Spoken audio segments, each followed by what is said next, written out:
My name is Martin. I work at a secondary school in Suffolk, Millwall College Academy. Like I said, there's a couple of teachers from my school that have joined this meeting as well. Um, I have been using kind of Teams and OneNote for about 4 or 5 years now, and I just saw something on one of the groups on Facebook that people would like to have a look at how it can work, and I just thought I'd do a little session on how it does work. If you do have any questions or anything as we go through, it's probably easier if you just put your hand up first, and then I'll kind of come to you and ask you. I have muted everyone for the time being just to kind of stop with any background noise, and hopefully that'll just kind of help to keep things a little bit easier for people to understand what's going on. If you think I'm going too fast, or at any point you just want me to slow down, just let me know. Just put your hand up or something. I'll just have a look and see what I need to do just to make it a little bit easier. So with that being said, I will make a start. So for me, the way that it all works really is that Teams is a bit of a management tool. And so that's kind of used to set up a classroom environment that you can then use with your students. And then that allows you to add things like OneNote, files that can be shared centrally, and all of these kinds of things that kind of make your teaching a little bit more collaborative, and that sort of thing. And we use it even without lockdown. We've been using it, like I said, for about 4 or 5 years within various age groups. So we use it from year 7 all the way up to sixth form, and use it in pretty much the same way. So there's that consistency and they get used to it. There are certain parts where you might find them more useful for kind of other subjects that aren't necessarily with a computer all the time, but hopefully you'll be able to kind of see where it might work and where it won't work for you, and hopefully learn from some of the mistakes that we kind of made as we set it up in the beginning. So I'll just go through kind of how to set it up. So to begin with, you will see, that's one page I've forgotten to open up in front of me. So I'm just going to share my screen with you, so that you can see kind of how it works, and from there. So just bear with me for 2 seconds while I actually get it up and running. Tech is letting me down a little bit here, so I apologise for that.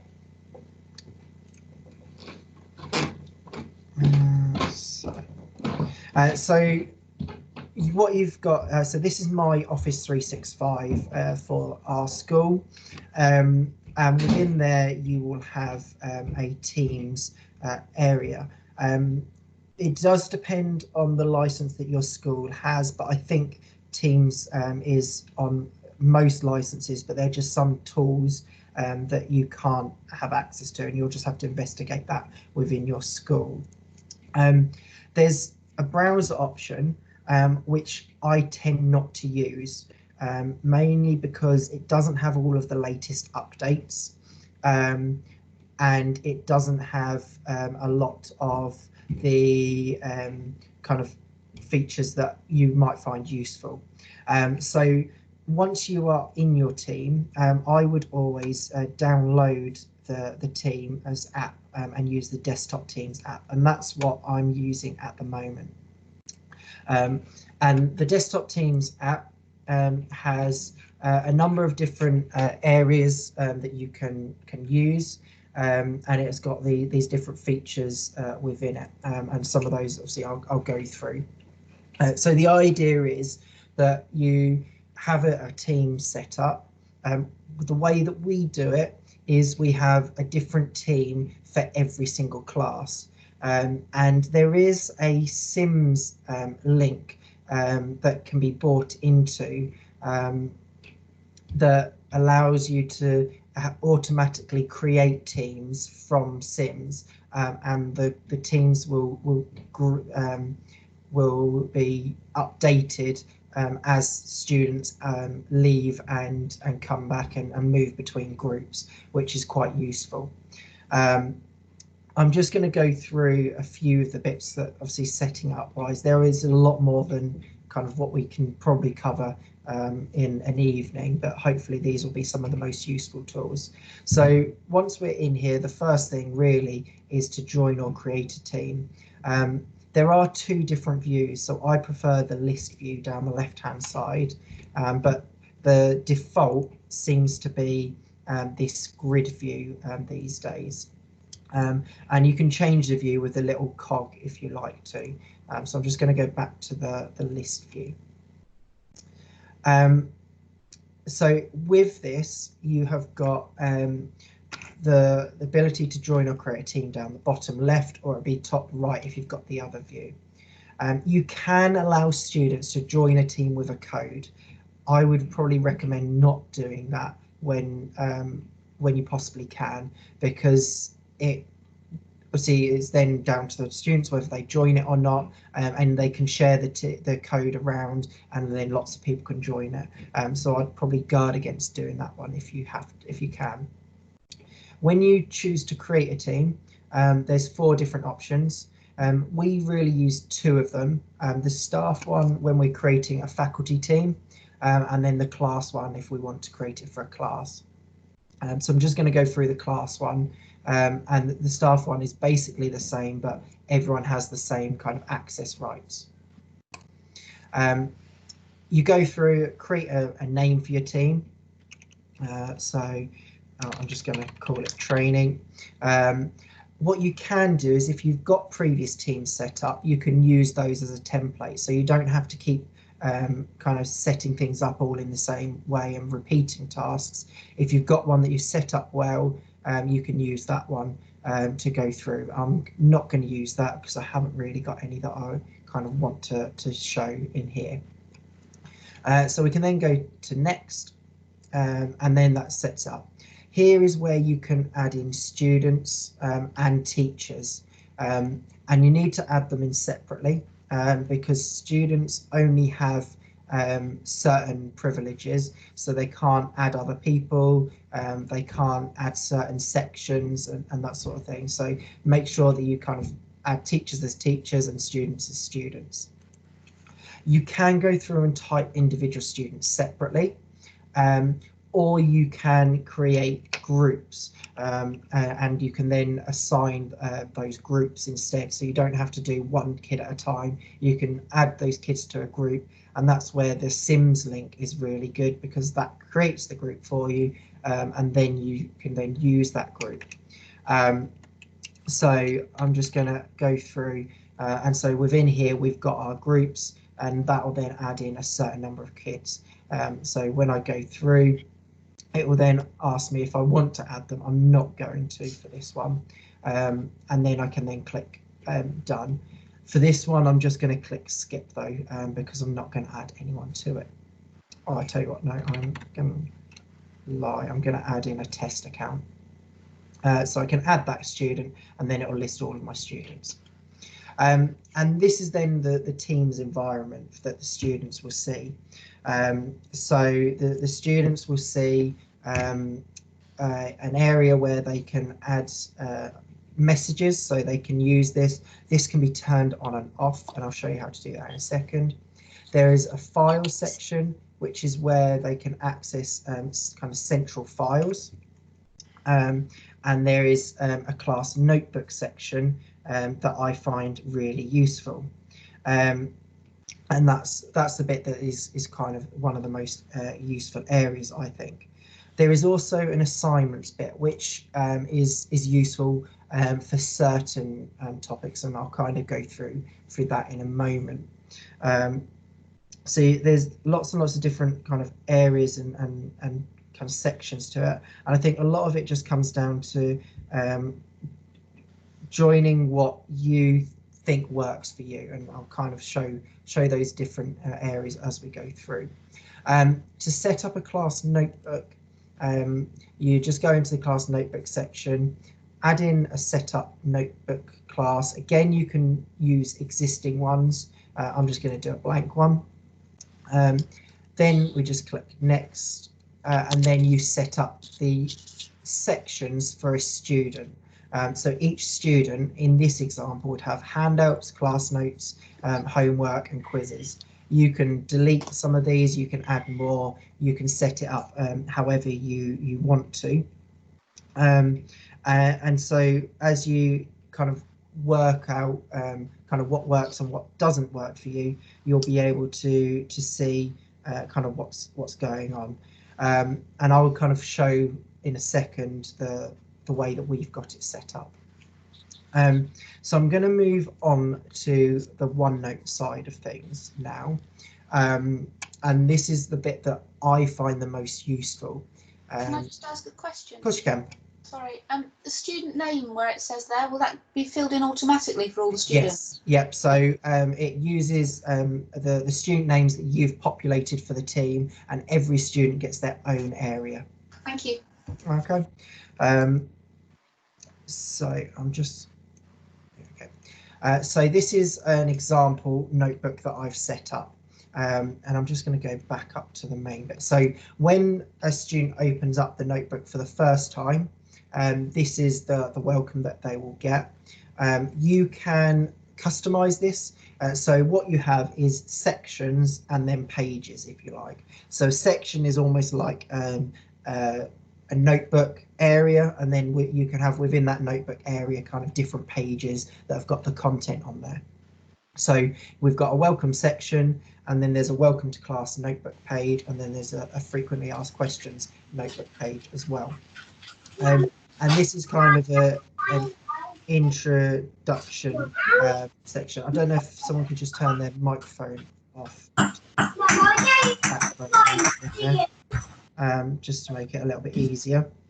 And so with that, sorry, I'm just going to very quickly.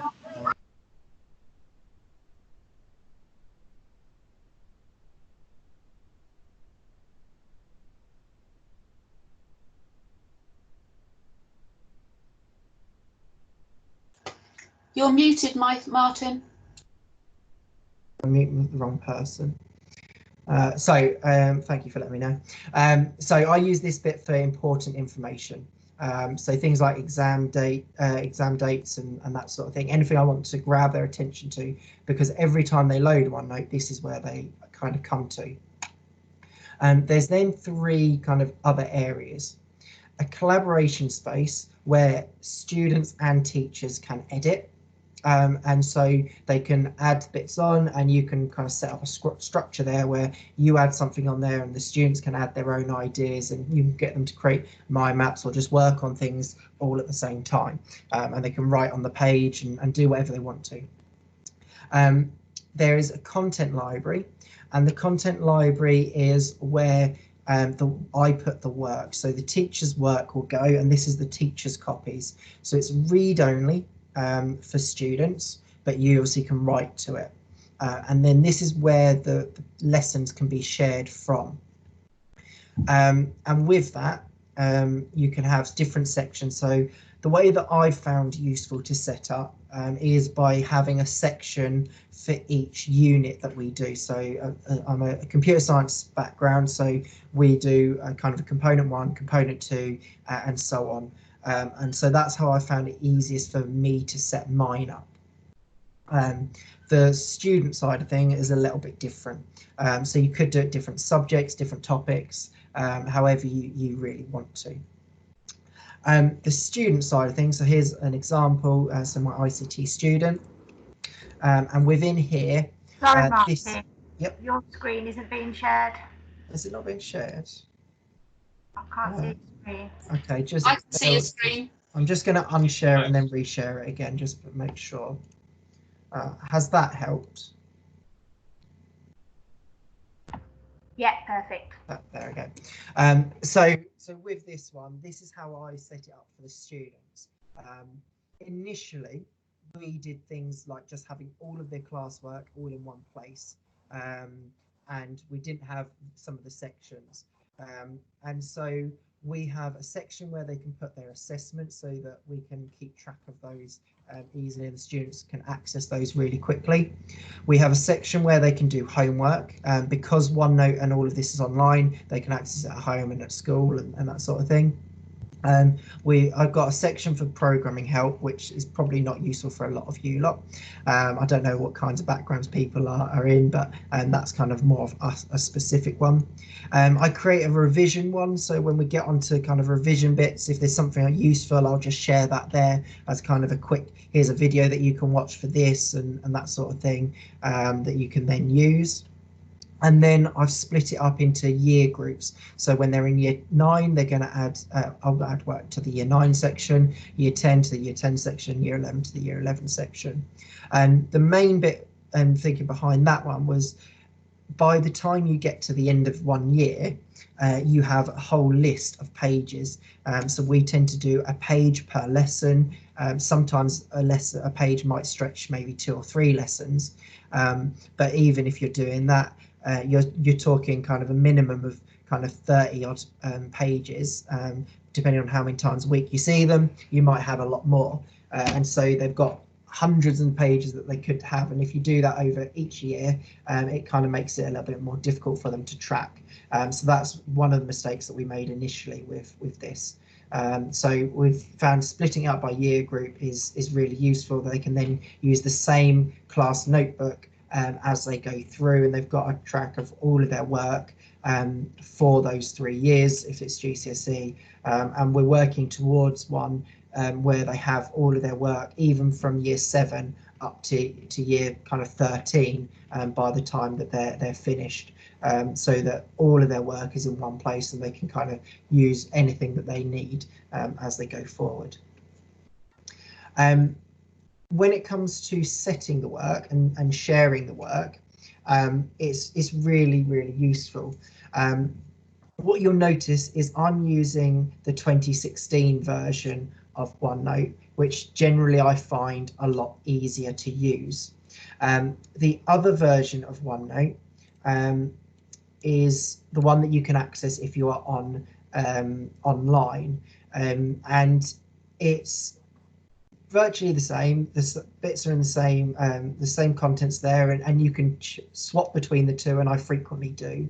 But the sections and pages are just in slightly different places. But there's just some tools that this doesn't have that I tend to use a lot, like a screen clipping tool that we use quite a lot when they're doing programming. If you're not using some of the tools, then you might find this one a little bit easier to use. It can be a little bit quicker to use as well because it doesn't have to download things to your computer. So it's up to you which one that you use. I think a lot of it is just down to personal preference. So when we want to share some work with the students, I can go through to my content library. So I've got a piece of work that I've created, and then I can either right click on it, or I can go into my class notebook section, and then I can choose to distribute a page. And there's various options. So if I choose these options, these top ones, it will distribute it to the section of all students. So I can distribute to the piece of work to the year 9 classwork for every student. One of the nice bits about it, though, is there's this individual setup, and this individual setup allows you to send a piece of work to specific students. So if I had a whole list of students down here, I can tick a box for each of the students, and then that can mean that I can send kind of differentiated tasks to individual students, and they don't even need to know that they've got a different piece of work to the person next to them, or something that's got a little bit more help on, which is quite nice to be able to do. And then you just choose which page or which section you want that page to go to for that student. And you can set up groups as well. So I've got some groups. So for one of my classes, low, middle, high, set up automatically. So I don't have to tick students individually. I just tick this box, and then that does all my low students, and then this one does all my middle students, and then this one does all my high students. So that's quite nice to be able to do. and you can do that with the add group at the bottom. And you can even edit them, so if one goes from low to medium, then you can then reflect that change. And so I'm just going to cancel that. The thing that I really like about OneNote, and the reason why I use this more than anything, is because it's like an exercise book, if you like. It's basically an online exercise book that can be used. So just noticing there's a question. No, just a statement. So it's really, really useful going forward that I can keep notes. Students can then create their own notes as well. They can add in their own pages. They're not limited to the pages that I've set them. So we might have a page of work and that might have some questions on there. But as I'm going through and talking about something that I'm kind of teaching them some new content, they might think, actually, I'm going to create a page that's linked to this on my own and just make some notes as the teacher is talking, which is quite nice to be able to do. Images and videos and files can all be embedded into it as well. I would kind of exercise caution with adding any files of any type to it though, mainly because that tends to slow it down. I would recommend, if you're using this, that all of the work goes straight onto the page and they write their answers straight on the page. And what I tend to do for that is to add in tables where they might have a question and then a space to answer it, either above or below or next to it. And then I might have another question and so on. And what it allows us to do, and I'll just go into one of my other notebooks so you can kind of see an example of what a piece of work might look like for us. So excuse the fact that this is kind of computing related. So this is kind of the structure that I've set up with it. And so I've got a bit at the top that gives them some information. The PowerPoint can be edited by them, so they get their own copy of the PowerPoint. And so that's kind of as far as I go with adding files to a page normally. And then you can see that the work and the tasks that the students then do, they write in these boxes that I've created from tables. So hopefully that makes sense. Are there any questions about OneNote so far? Yes, so Penny. Yeah, Martin. So I have been I've been putting files in, but I've been putting the printouts in. Yeah. Put Word documents in. When I do it, the kids can double click and add stuff, but they can't. They're finding it really difficult to click in the boxes and add stuff. Okay. What? So they're finding it more difficult to write on the page? Yeah. Okay. So I've got a lot of work that's come back with them, so they're putting the answers off of the page. Yeah. The clicking in the boxes is potentially something to do with when they're using OneNote on this version.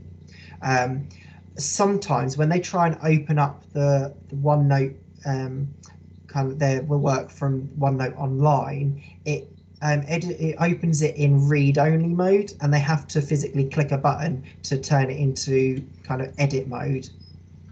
Oh. Which might be why they can't click in the boxes and type. And that's normally what caused it. And that's another reason why I tend to use this version more than anything, because it doesn't do that locking of it for read only. Is it? I think there's Chris Sharples got a question. Yes, thanks, Martin. It's really useful. It's just what I wanted for a whiz through. My question is, we use trinket.io. Yeah. Can you embed trinkets, do you know? You can embed certain things. I haven't been able to embed, I haven't tried to embed Trinket at the moment. You can put links on there, which then goes into that. And there are certain things that they are working on being able to embed in there. As far as I know, Trinket specifically isn't at the moment that you can then have an embedded thing on there. So I think that they're kind of working on being able to embed more things. I'm just going to see if I can find an example of what it will look like when they do, hopefully. I can't remember where I've put it now. So things like forms, so Microsoft Forms can be embedded in quite quickly. And actually, I've just remembered where there is one.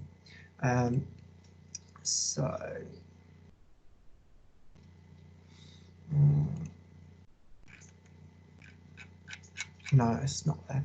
No, sorry. Yeah, so you can embed forms and things in there, but those sorts of things, the embedded side of things, generally has to be done in this version. So I can go into insert, and these are the things that can be embedded so far. So I can add in a link, I can add in a form that exists, and that sort of thing.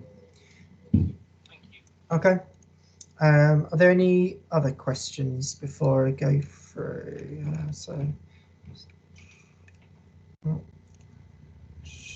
I've got. Oh, hi, Martin. Did you have to come out of Teams to go into OneNote?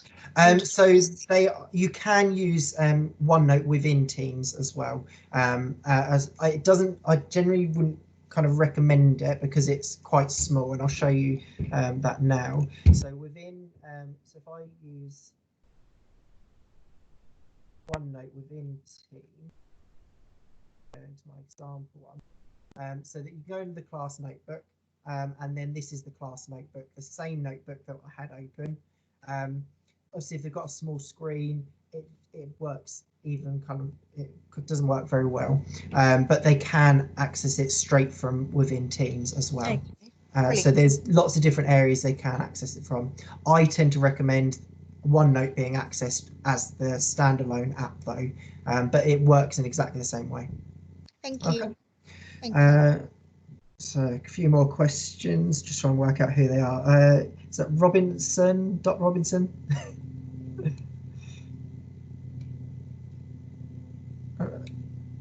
Have you? Oh yeah, it might be me. So I actually haven't had anyone do this, but can students delete work? And have you ever had anyone delete their work? So students can delete work. They obviously that obviously can cause an issue. What I have just done in the past when that's happened is they just have to start with a brand new copy that you just copy over into their area, and so it's just something about they just need to start to learn how to manage their work properly. Obviously, you can show them how to use it, and if they then decide to delete their work because they're being irresponsible and messing around, they kind of have to start again. Is how I've gone around it. And also just another thing is like, how do you decide as a school who's in what team? Because I hear that you have students that are starting in year 7, and then what they have a computing notebook that they take all the way from year 7 all the way to year 13. So what we tend to do, if there's a shift, it is a little bit of a pain to do, but if they move from one team to another, you can just copy their work from OneNote to a new notebook if they need to. That does take a little bit of time to do, but it's generally I find that one a little bit better to do, because it means that you don't have to look at everyone's work. If you had the whole year group in one team, for example, then if you've got 4 teachers teaching that year group, then when you're trying to review your work, which I'll come on to in a second, you're having to look through kind of, I don't know, maybe up to 200, 300, depending on the size of your year group, of work, and try and work out kind of what to go through yourself and what someone else needs to go through. So it's a trade-off that we've kind of made. Okay. Does that answer your question? Oh yeah. I've got Catherine Armour. Yeah, hi there. Can you hear me? Yes. All right. Thanks so much for this, Martin. It's exactly what I need to get myself off my ass and go and do this Microsoft Teams. But I think one of the reasons I've been hesitant about doing it is I've developed this real confusion about how file management would integrate together. So Yeah.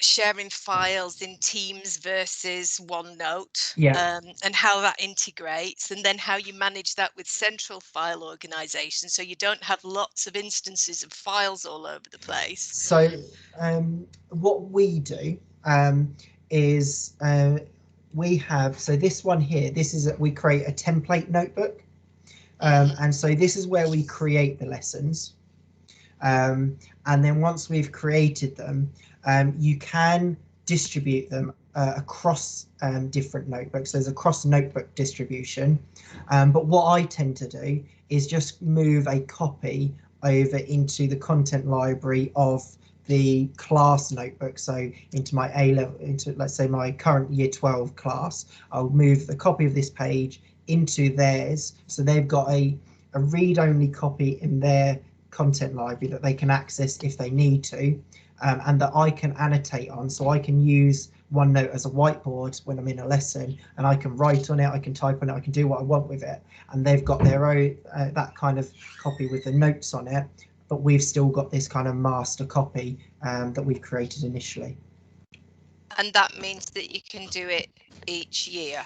Yes, so this one, so when I come to the next year 12 class that then does this same lesson, I can then just copy this whole page over into the new class, and then I can distribute it from that new class, so they've got a brand new copy that doesn't have those notes on, and that I can then annotate as I teach that class as well. How do you copy that? So copying it over is just as simple as right click on it and copying it, and then going over to the new one and then pasting it over. Okay, Martin, if I could just finish about this integration of information. So this is the only instance of that file you have. You don't have it on a central server anywhere or any other VLE? No, so everything is stored within the OneNote place.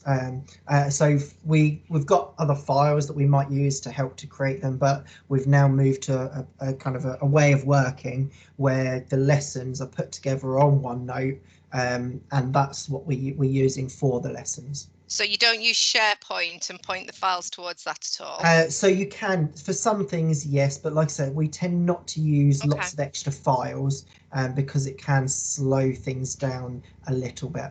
And final question just on this, the master templates, are those per teacher, or how do you share those across the department so all 10 teachers are the same? So every teacher is a member of and able to access this template.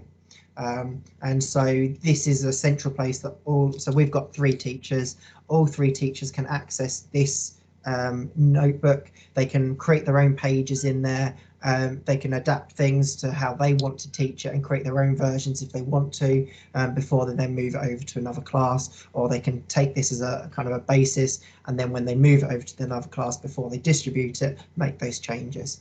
But we kind of have this as a central location where everyone can edit it and access it and then use it with their then classes. So if we had 4 classes all studying computer science, all different teachers, they can use this for their central place to go and then make a copy ready to teach to their class.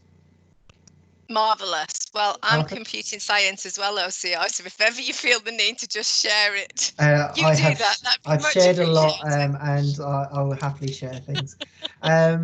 Penny, is that another question, or have you left your hand up from last time?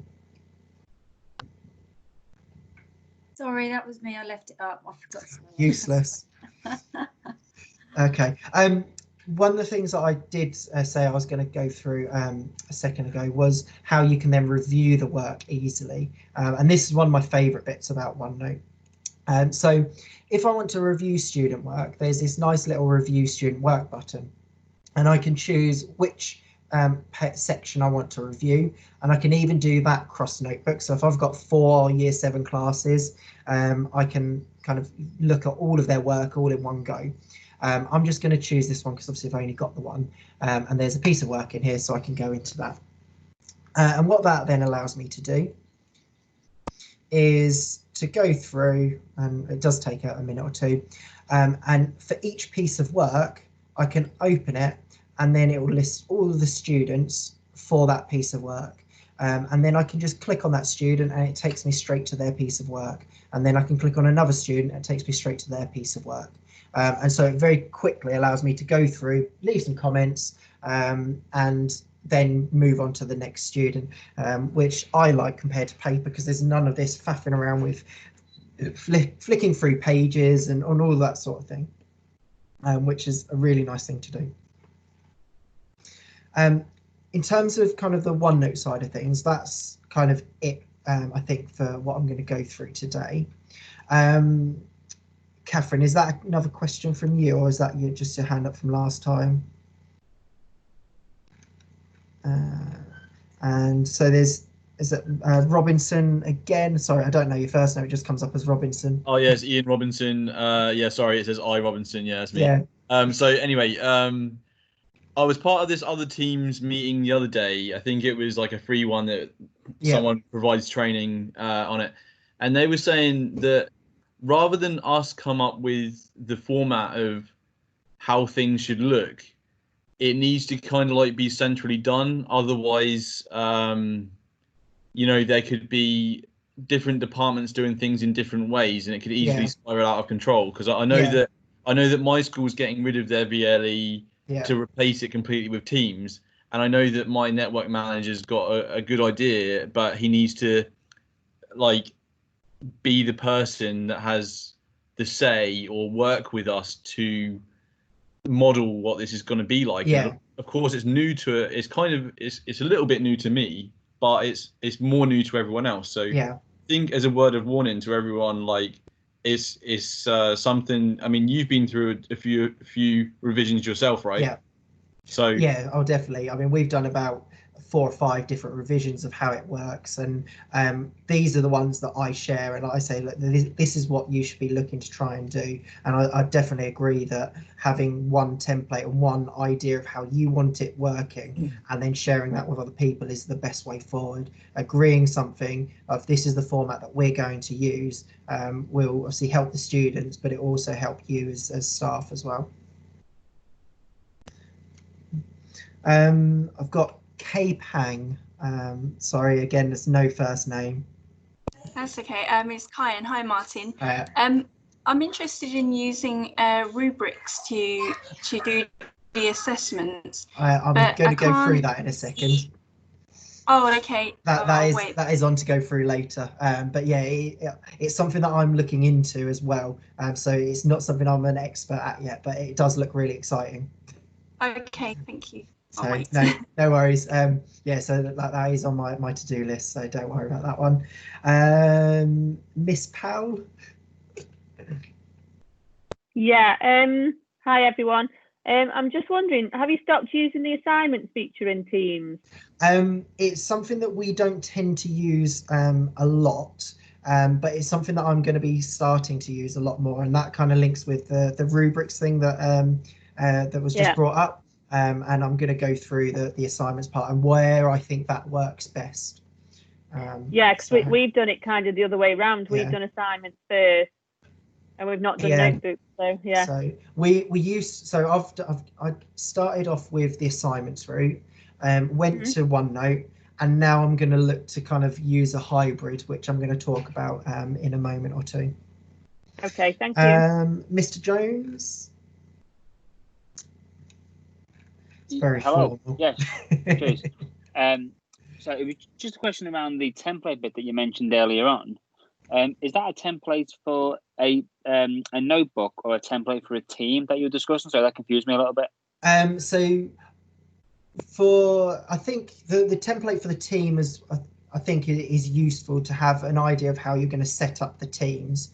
But I think it's also useful to have a template for your pages if you're going to use OneNote. Not all people will use a OneNote class notebook.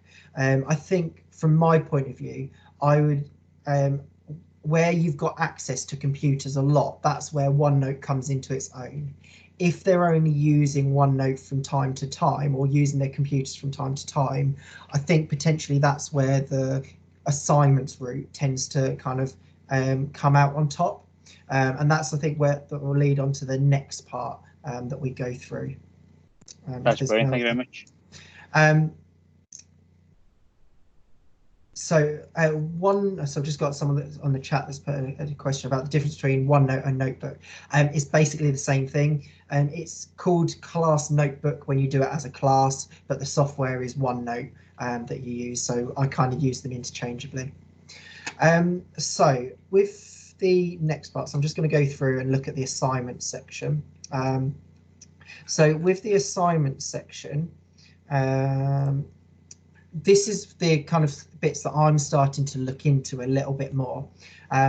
Assignments is really good where you've got a specific piece of work that you want them to hand in and that you want to be able to mark well and thoroughly. It doesn't work very well, I don't think, from my point of view, on a day-to-day lesson. Here's a lesson, have a go at the lesson, and then look back at it later on. It's improved for that. When I used it, Teams was kind of establishing, but I don't think it's particularly great for just general classwork and students keeping their note. The main reason for that is because, like with OneNote, if you have a lot of lessons, they've got a whole page of lessons that they then have to look back through, and it makes finding their notes very difficult, which is where OneNote is a lot more useful. But something that has started to come into it is where you can have this kind of hybrid kind of model that will then allow you to use the features of assignments with the features of OneNote, and that's kind of my next bit onto my to-do list. So the idea of an assignment is you can set out a task that all of the students have to do. And so I've got an assignment here that has got some work on there. The student has handed in their work and you can kind of see what's going on. I'm just going to go back for a moment. I've then got a marked bit. Again, I can go into that and I can kind of see what's been marked. I can see what I've still got left to mark as well, which is quite nice to be able to do. And then if I've created one, but I haven't actually finished it, I can go to my drafts. I'm going to go and create a brand new one so you can just see what that looks like. So you can do it as a quiz, which is really useful for kind of assessments. So that you can set up a quiz in forms, and that's their assignment to do. And those can be fairly self-marking, especially if it's multiple choice. I'm just going to set up just a regular assignment though.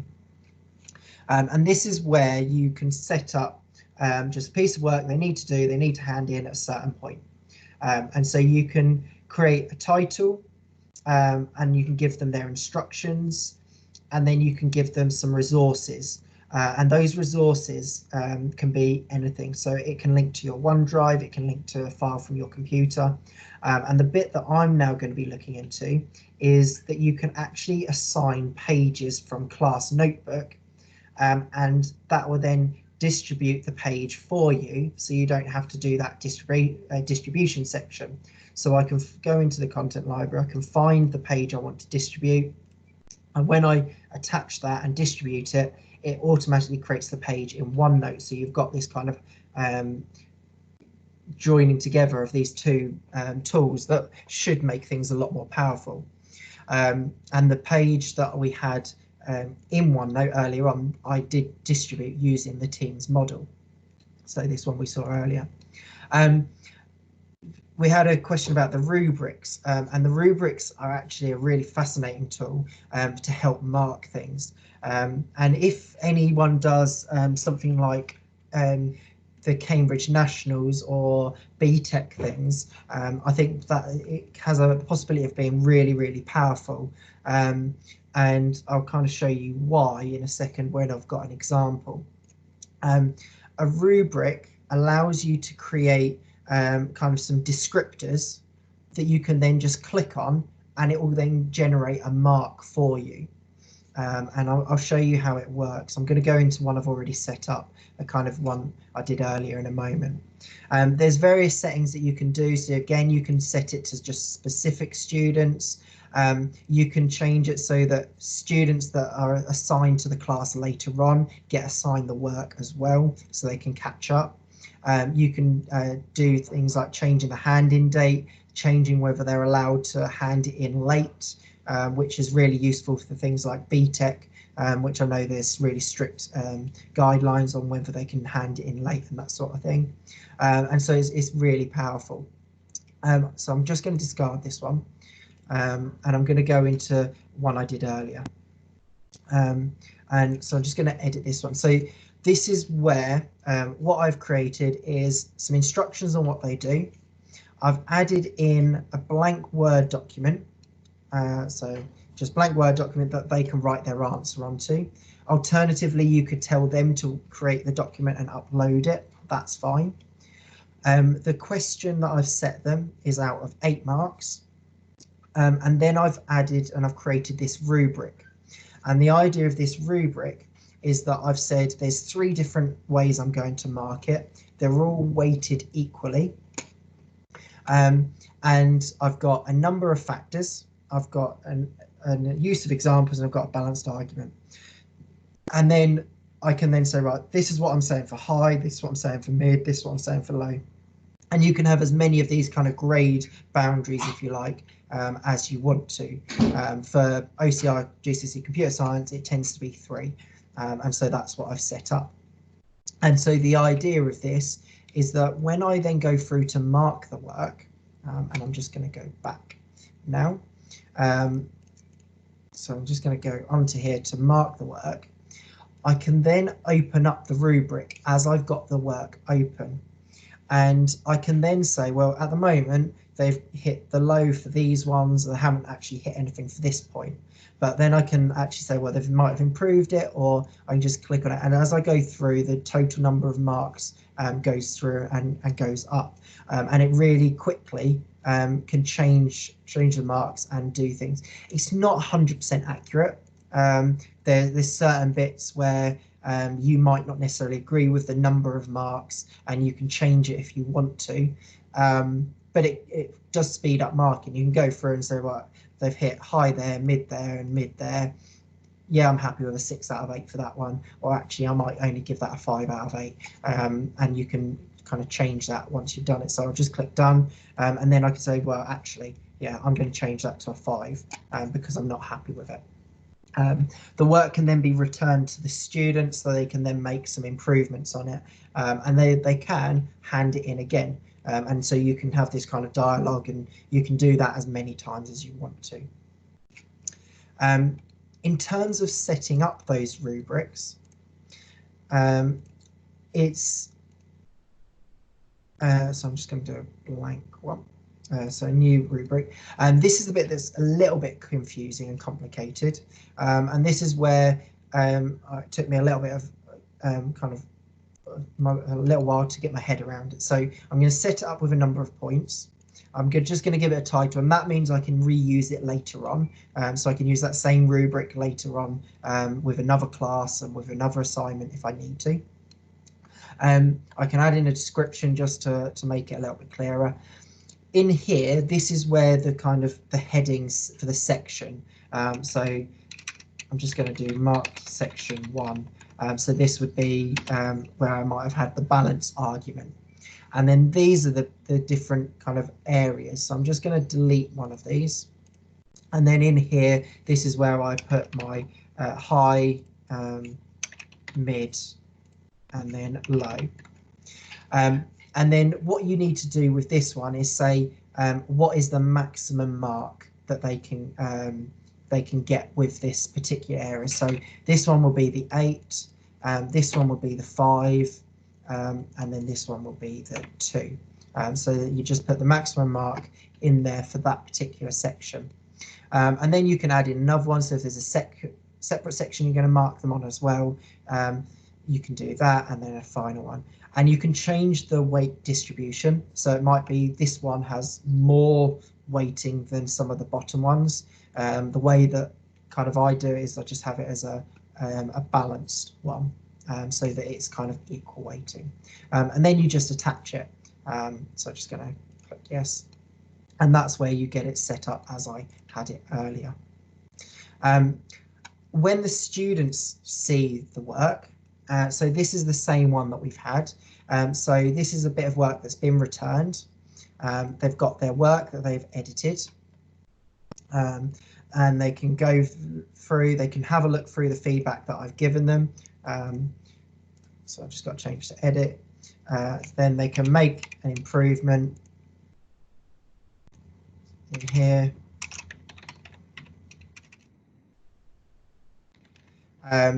And then they can close that down and hand it in again. Once they hand it in for the second time, then I can go back through and I can mark it. And so they'll see the feedback, some general feedback here, and then you can do individual feedback for the different areas as well. So here, I just said there was an example given, you can do something more specific.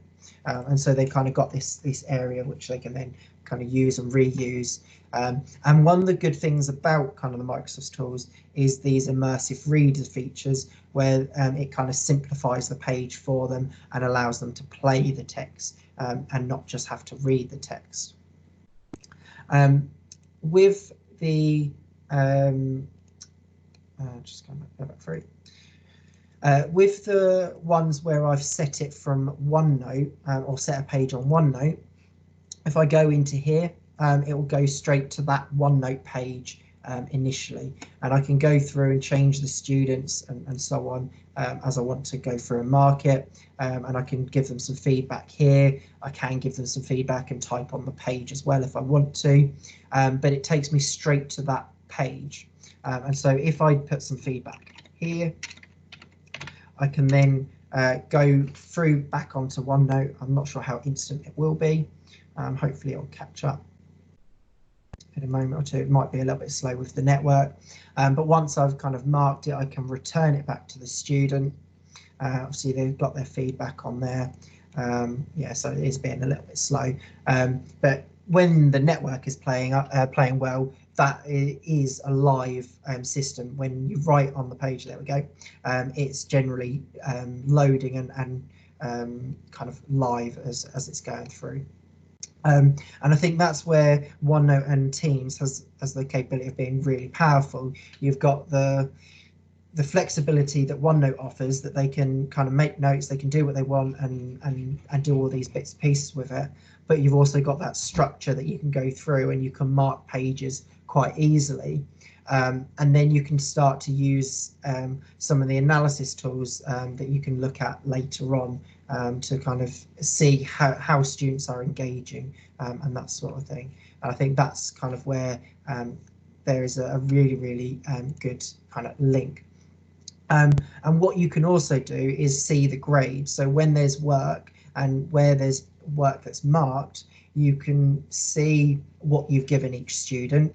You can download them to spreadsheets. They can then go onto whatever information management system you use at school, and you can very quickly kind of get the link between it.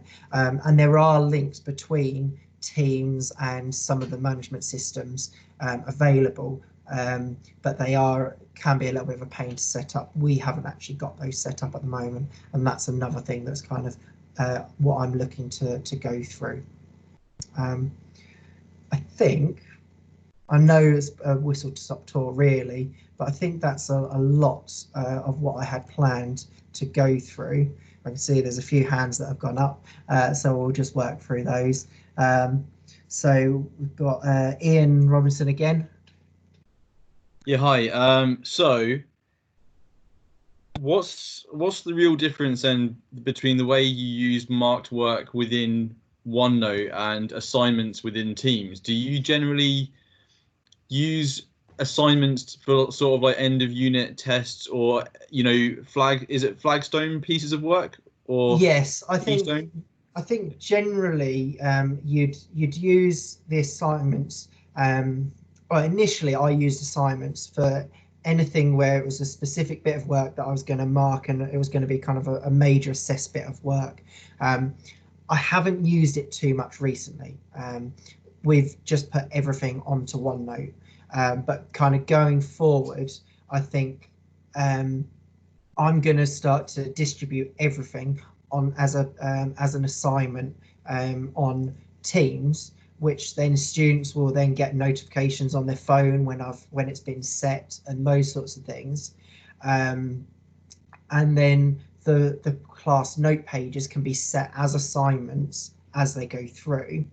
But if they choose to open it with the app, so if I just go into this into here, a little bit slow. So they can choose to use the class notebook to see the work. They can choose to use the Teams assignment section to also see the work, and it's the same piece of work, just they can view it in different ways, and then they can kind of choose, in a lot of cases, the way that's easiest for them to access it.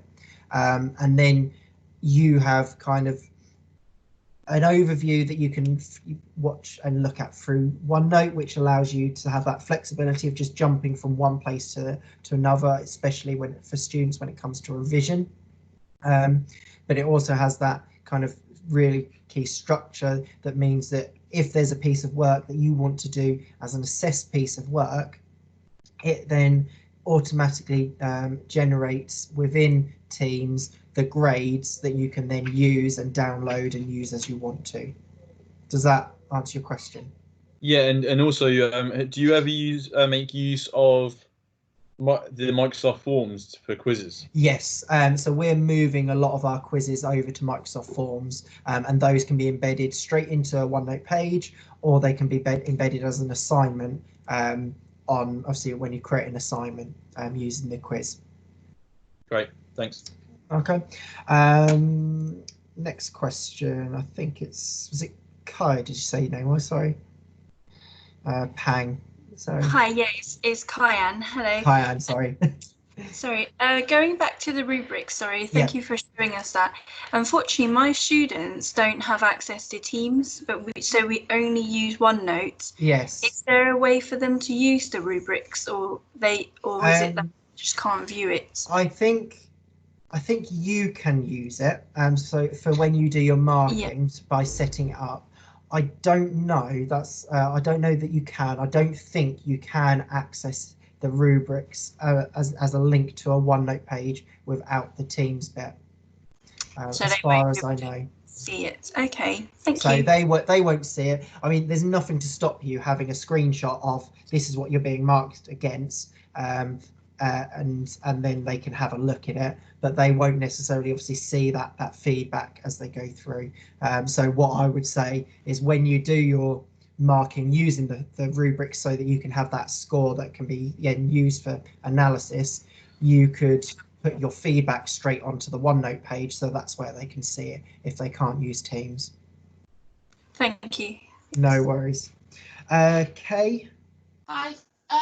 Just a couple of things. I don't know whether you know, but if you can, through Teams, when you set an assignment, you can actually do settings, and parental emails will get automatically sent out.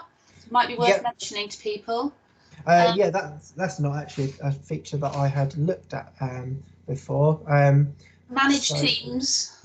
So yeah.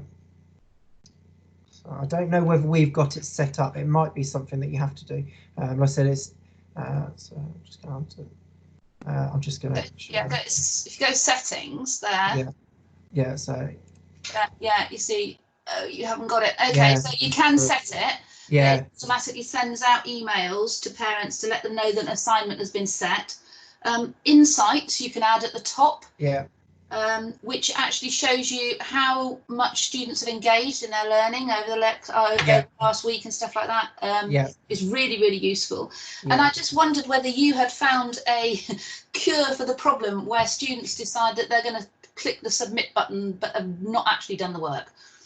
I think it's just about returning it back to the students, isn't it? I think that's the only solution that I know of.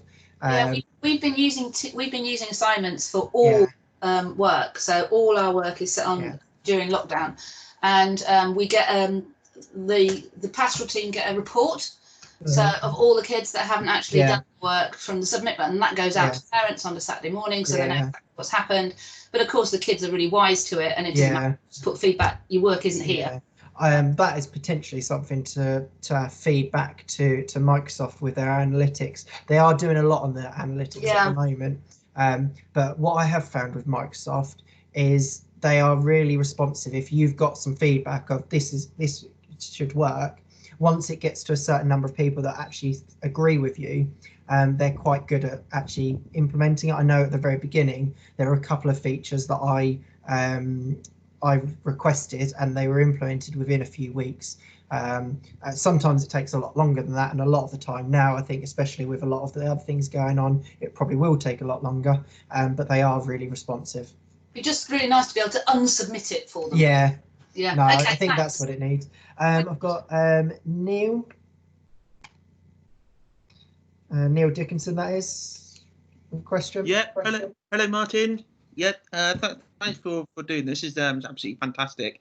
Couple of questions with the OneNote and the team. Yeah. When a student hands in a work, so say I've got an assignment where I want the kids to fill in a page on OneNote. When a kid hands it in, does the student still have access to it? So is it read only to them? So I have it in.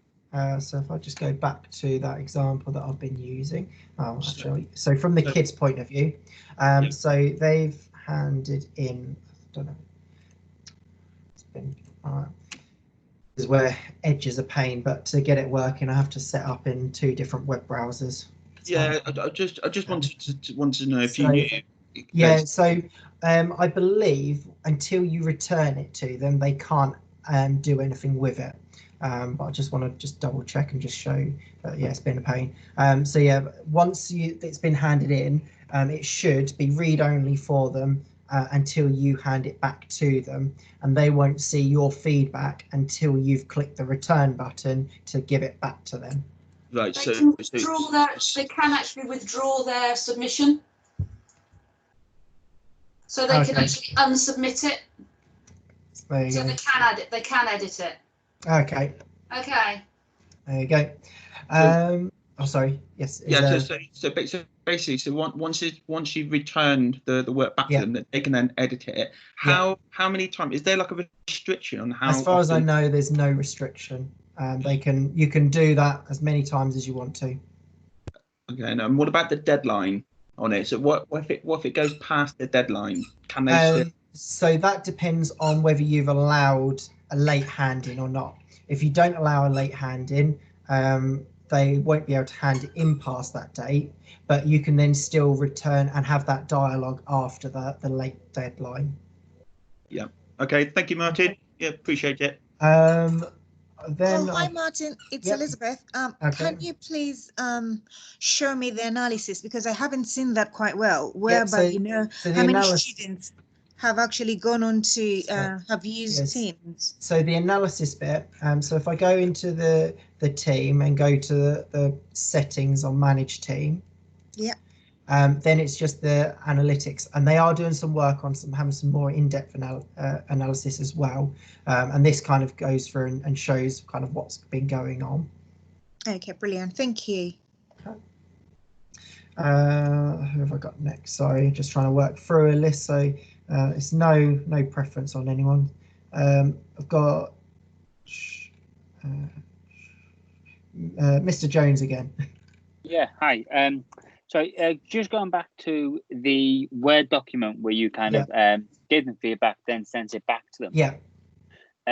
Does that save different drafts so you can see progress over time? And if so, how do you see what the first one was, what the second one was? It doesn't show drafts of it, as far as I know, someone might be able to correct me. But what you can do, obviously with Word, is you can see previous kind of edits of it, if you like. Just going to go into it, hopefully it will work. No, that's not the right one. Oh, that's where I've created a meeting. So that was the one that I did it on. So within here, if I go into this piece of work, obviously you can, if you go into the edit, I don't know if the online one does it, but in the review, you can track the changes. And so you can turn that on for your version or for everyone's version, which will then kind of show what changes have been going on. And if you turn that on for them as you do your marking, then when they do, so if you turn it on for everyone, then obviously those changes will then be tracked and you'll have kind of a record of when things were changed and that sort of thing. Perfect. And just a follow-up question, sorry, either yourself or anybody else on here, have you used this with a tablet and a stylus, for example, the iPad Pro, or something like that, and kind of how's that worked in terms of you drawing on the work and drawing on the notebook as opposed to typing? So I haven't used it with Teams, with kind of an assignment like this one. So I don't actually know. I do use it with OneNote a lot for writing on it, and that works quite well. I don't know. Is there anyone that has used writing on here? So, the only reason why I ask is looking at some of the training materials, when you you can do something where sort of when you draw something, you can do like a replay. Yeah. So the kids can watch kind of how that has been done. Yeah. Or you can have that kind of converted into text as well, which is it was just a question if anyone's done it. You can, if you open it up in the desktop app, that has that replay feature that you're talking about. So if you've got the draw tool on it, you can then draw onto there. So you can open it in the Word app, do your drawings on it, obviously use the things like the ink to text and that sort of thing, and then you can have that kind of playback of it. I don't know how well that works inbuilt into the Teams one though. It's not something I have tried. Quite helpful for kind of binary addition stuff, for example, or binary versions, etc. No, that's great. Thank you very much. No worries. And then we've got, sorry, just trying to work out. Is there? I think there's one other person that hasn't asked. The other people that have asked questions, your hand up just still from the last one. Is it Miss Nakambugwe? Sorry if I said that wrong.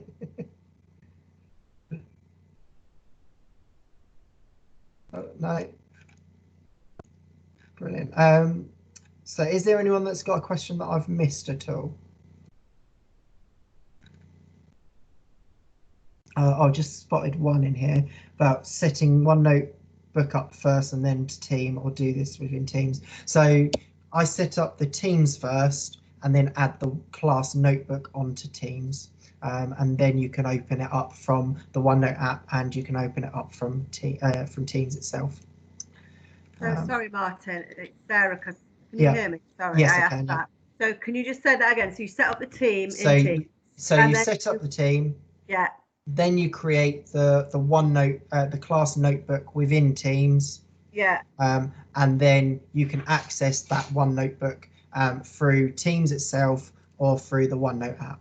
And can I ask quickly, have you encouraged your students to download the clients at home, the apps? Yes. Or do they tend to work in the browsers? I recommend getting them to download the 2016 version of the app. Yeah. Each student, especially lower schools, so year 7 and 8, they tend to use the online version.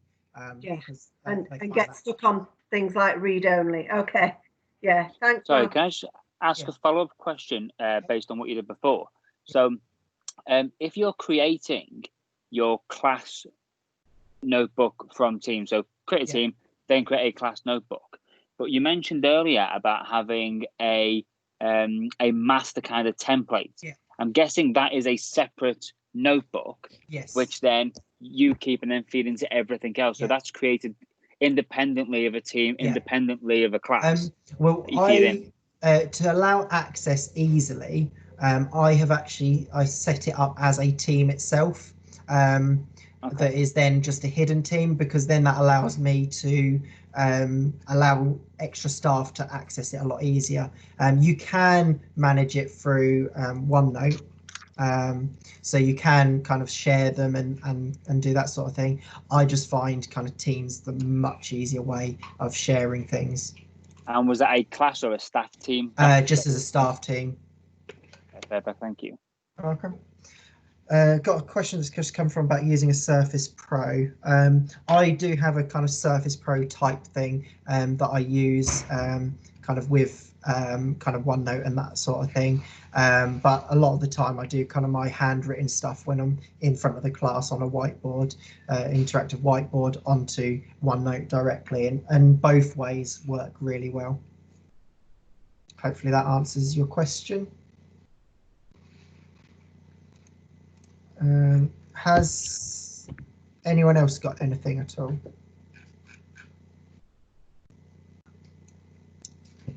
Brilliant. Well, thank you for your time. I'm sorry it's been quite a long session, but hopefully you found it useful. I see there's a recording. I will put a link on it onto all of the Facebook groups where I advertise this, so that you can then access and watch it back if you need to. That's brilliant. Thank you very much, mate. Not a problem. Martin, can I ask a question? But it's not relevant to the group. It's not, it's not about this, but I just wondered if I could just stay with you for 2 minutes. Of course you can.